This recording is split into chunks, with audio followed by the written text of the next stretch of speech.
Good Wednesday, everyone. This is meteorologist Dave Snyder at the National Weather Service with Alaska statewide weather.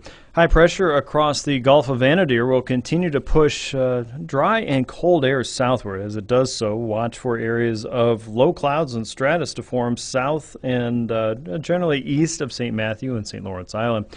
Low pressure is working through the eastern sections of Norton Sound, pushing warm and wet air into the interior, but a much greater surge of wet weather is coming. That'll move across the Alaska Peninsula and the chain and work into the western Gulf as we go into tonight and early portions of tomorrow.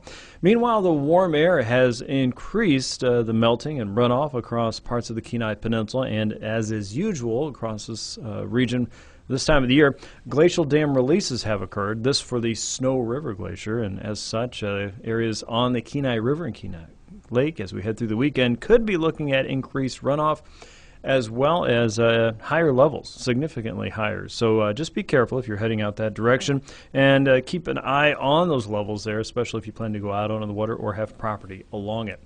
Flood watch will be in effect for the Kenai Peninsula from Friday morning all the way through Monday morning.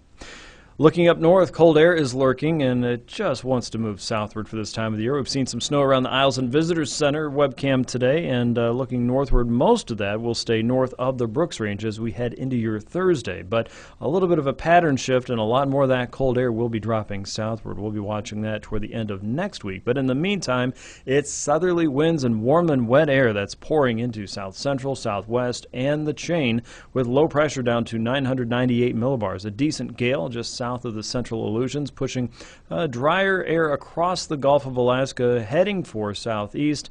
That will start to build more clouds in, though, as that drier air fills in as we head into Friday. Watch for IFR conditions to develop as we go throughout your Friday for many in southeast, including areas around the Haines region. Periods of rain should be expected for Kodiak, and again, poor visibilities from time to time, especially starting Thursday morning. Low pressure around Sandpoint at 994 millibars will creep toward Bristol Bay as we go toward Friday afternoon. That warm and wet air still moving into south central, locking into temperatures probably in the upper 40s to mid 50s, with light snow up across the north slope, mainly on the north facing slopes of the Brooks Range. With Alaska statewide weather, this is meteorologist Dave Snyder.